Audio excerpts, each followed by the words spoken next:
Hey guys, I'm at the ancient Vittala temple in Hampi, and I just found out there are strange holes drilled all around the temple. It appears that no one has noticed them because they are not easy to find unless you examine these walls very closely.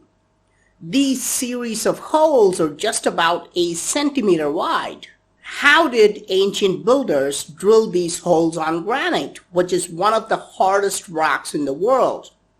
Today we use diamond-tipped drill bits to create such holes on granite, but how was it done in ancient times?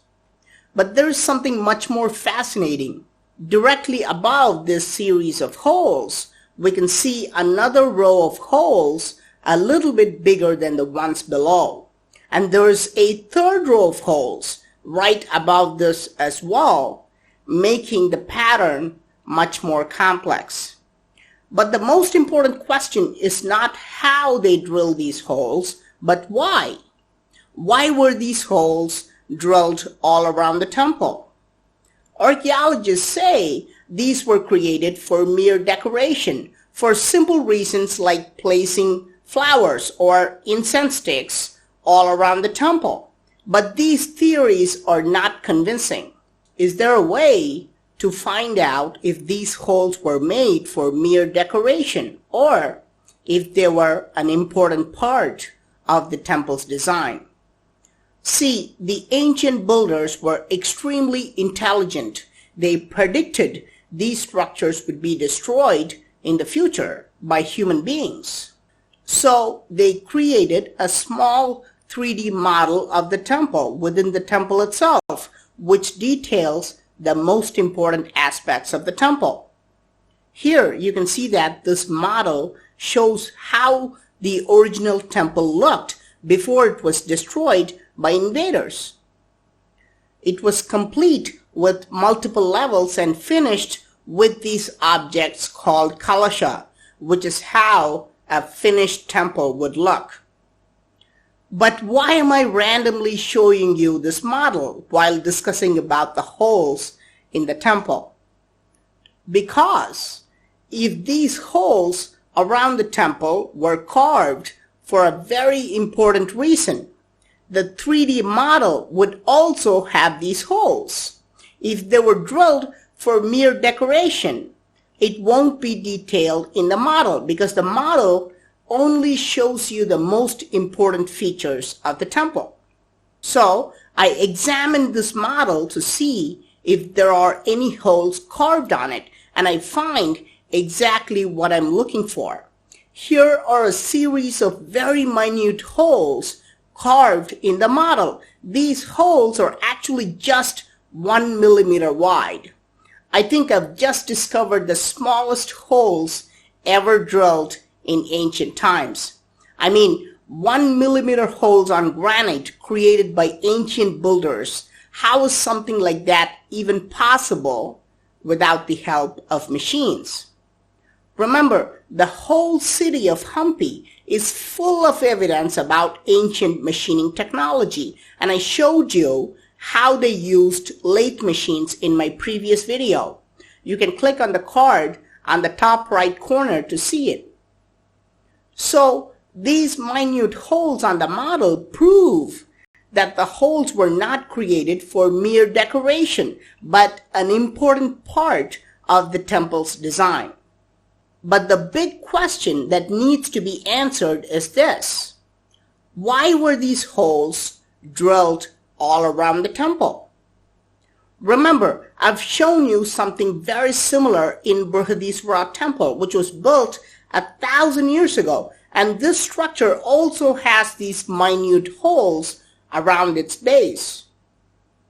Why do these ancient temples have minute holes drilled all around the base?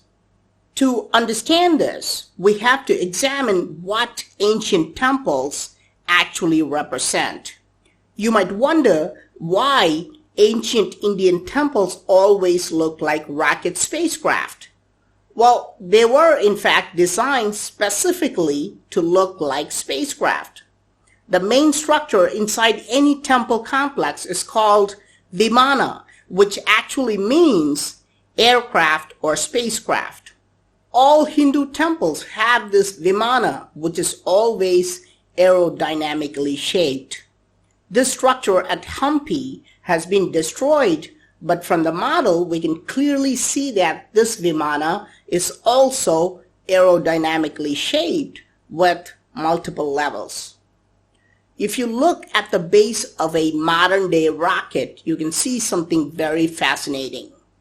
They always have multiple holes at the bottom. These holes are called exhaust nozzles, and these multiple holes are important for balancing and changing the direction of the rocket. These holes are the reason why well-designed rockets go straight up and follow the desired path, while homemade rockets with just one hole will almost never do that. Without going into too many details, unlike homemade rockets which use fuel in just one chamber, advanced rockets make sure the fuel is distributed into many small channels. And we can see the same design on this temple as well. I'm pouring water, but assume that this is fuel and watch what happens.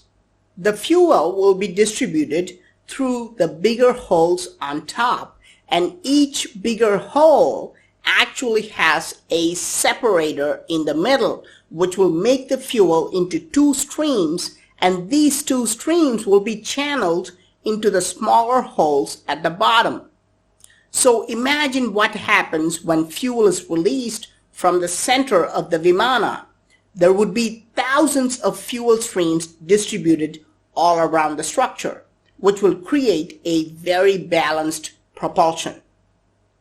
Of course, these structures are megalithic models of actual spacecraft. Now we can understand why these holes are so important that they were drilled even on the miniature model.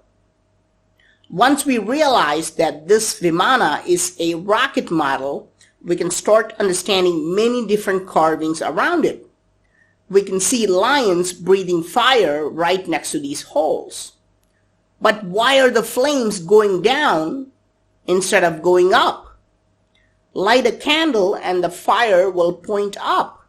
Now invert the candle and the flame will still point up, because flames always point up. The only way for fire to point down is by creating fuel-powered thrust, just like a rocket.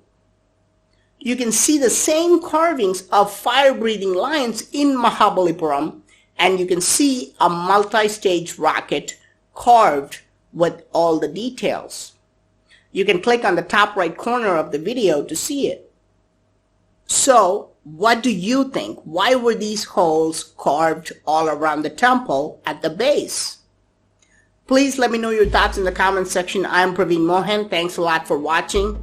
Don't forget to subscribe and also click the bell button to get all the updates. Please like and share this video with your friends, and I will talk to you soon.